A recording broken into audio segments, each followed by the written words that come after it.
कड़ी पुलिस सुरक्षा के बीच प्रयागराज में शनिवार रात को अतीक अहमद और उनके भाई अशरफ की मीडिया से बातचीत करते दौरान कुछ हमलावरों ने गोली मारकर हत्या कर दी। उत्तर प्रदेश की पुलिस ने अब तक हत्या के पीछे का मकसद के बारे में कोई जानकारी नहीं दी है। हालांकि पुलिस ने हत्या की पुष्टि की है और कहा है कि इस मामले में 3 लोगों को गिरफ्तार किया गया है। उत्तर प्रदेश के प्रमुख हिंदी अखबारों में से एक दैनिक जागरण ने अपनी वेबसाइट पर दी गई खबर में हमलावरों का कथित कबूलनामा छापा गया है। आज के प्रेस रिव्यू में सबसे पहले ये जानते हैं कि अतीक और अशरफ अहमद पर हमला करने वाला तीनों लोग कौन थे। दैनिक जागरण के अनुसार गोली चलाने वाले अभियुक्तों ने पुलिस के सामने कथित तौर पर दिए अपने बयान में कहा है, माफिया अतीक का पाकिस्तान से संबंध था। उसने और उसके गैंग में शामिल सदस्यों ने तमाम निर्दोष लोगों का कत्ल किया था। अतीक जमीन हड़पने के लिए हत्या करता था और विरोध में गवाही देने वालों को भी नहीं छोड़ता था। उसका भाई अशरफ भी ऐसा ही था, इसलिए हम दोनों को मार डाला। दैनिक जागरण की खबर के अनुसार गोली चलाने वाले तीनों अभियुक्त अलग अलग मामलों में पहले भी जेल जा चुके हैं। पुलिस ये भी पता लगा रही है कि अभियुक्त कब और कैसे प्रयागराज आए थे। वहीं हिंदी दैनिक हिंदुस्तान ने भी बताया है कि तीनों हमलावर शातिर अपराधी हैं। तीनों की हत्या, लूट समेत संगीन आरोप में जेल जा चुके हैं। अखबार लिखता है कि जेल में ही उनकी आपस में दोस्ती हो गई। ये तीनों अतीक और अशरफ की हत्या करने डॉन बनना चाहते थे। यूपी पुलिस ने कहा, मुठभेड़ में अतीक के बेटे असद की मौत, अब तक का क्या क्या हुआ। अखबार लिखता है कि हमलावरों की पहचान कर ली गई है।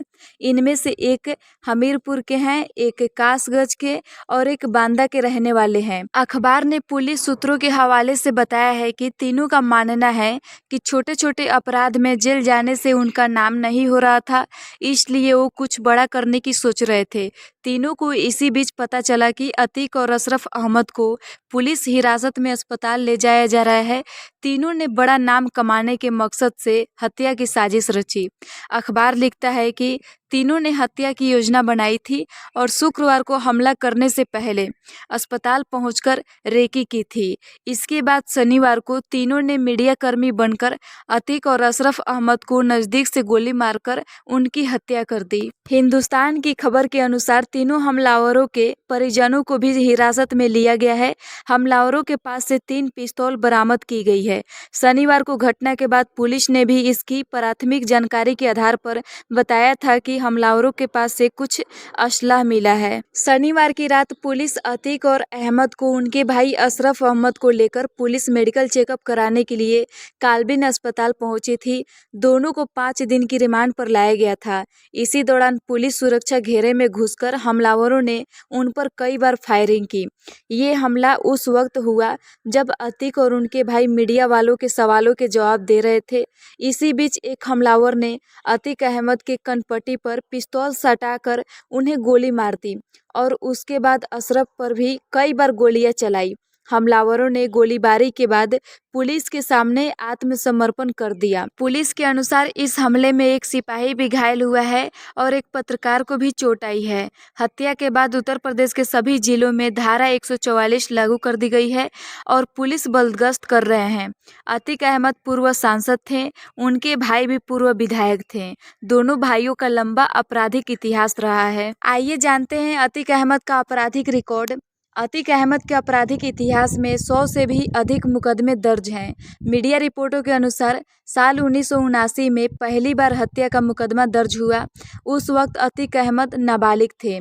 1992 में इलाहाबाद पुलिस ने बताया कि अतीक के खिलाफ बिहार में भी हत्या, अपहरण, जबरन वसूली आदि के करीब 4 दर्जन मामले दर्ज हैं। प्रयागराज के अभियोजन अधिकारियों के मुताबिक अतीक अहमद के खिलाफ 1996 से अब तक 50 मुकदमे विचाराधीन हैं।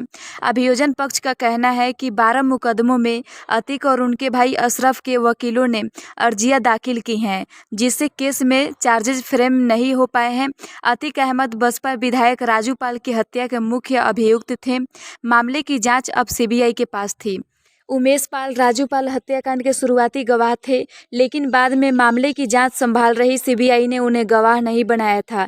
28 मार्च को प्रयागराज की एमपी एमएलए अदालत ने अतीक अहमद को उमेश पाल का 2006 में अपहरण करने के आरोप में दोषी पाया और उम्र कैद की सजा सुनाई। शनिवार को अतीक अहमद और उनके भाई अशरफ अहमद की गोली मारकर हत्या और उससे पहले बेटी असद की यूपी पुलिस के साथ मुठभेड़ में हुई मौत के बाद इसी साल 24 फरवरी को हुई उमेश पाल की हत्या के मामले में अब तक 6 अभियुक्तों की मौत हो गई है। इनमें अतीक खुद, उनके बेटे असद और उनको सहयोगी अरबाज और गुलाम मोहम्मद विजय चौधरी उर्फ उस्मान और गुलाम हसन शामिल हैं।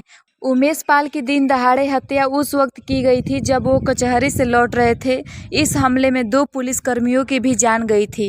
अंग्रेजी अखबार इंडियन एक्सप्रेस की खबर के अनुसार अतीक की पत्नी शाइस्ता परवीन ने, जिन पर 50,000 का इनाम है, वो फरार चल रही हैं। अतीक के 2 बेटे उमर और अली जेल में बंद हैं। उनके 2 नाबालिग बेटों को बाल सुरक्षा गृह में पुलिस की कड़ी निगरानी में रखा गया है। खबर के अनुसार उमेश पाल की हत्या के बाद इस मामले में पहला एनकाउंटर 27 फरवरी को प्रयागराज में ही हुआ था। इसमें अरबाज की मौत हुई थी। 24 फरवरी को उमेश पाल पर गोली चलाने वाले हमलावर जिस गाड़ी से आए थे उसे कथित तौर पर अरबाज ही चला रहे थे। इसके बाद 6 मार्च को पुलिस ने उस्मान को मुठभेड़ में मारने का दावा किया। असद और गुलाम को 13 अप्रैल को झांसी में पुलिस ने मुठभेड़ में मार दिया। वहीं अतीक अहमद के बाकी सहयोगी गुड्डू मुस्लिम, अरमान और साबिर फरार चल रहे हैं और पुलिस ने इन पर 5-5 लाख रुपए का इनाम भी घोषित किया है। अतीक और अशरफ अहमद प्रयागराज की निचली अदालत से लेकर सर्वोच्च अदालत तक में ये कह चुके थे कि उनकी जान को खतरा है। बेटे असद की मौत से 1 महीने पहले ही अतीक अहमद ने सुप्रीम कोर्ट में जेल में अपनी सुरक्षा बढ़ाने की अर्जी दी थी।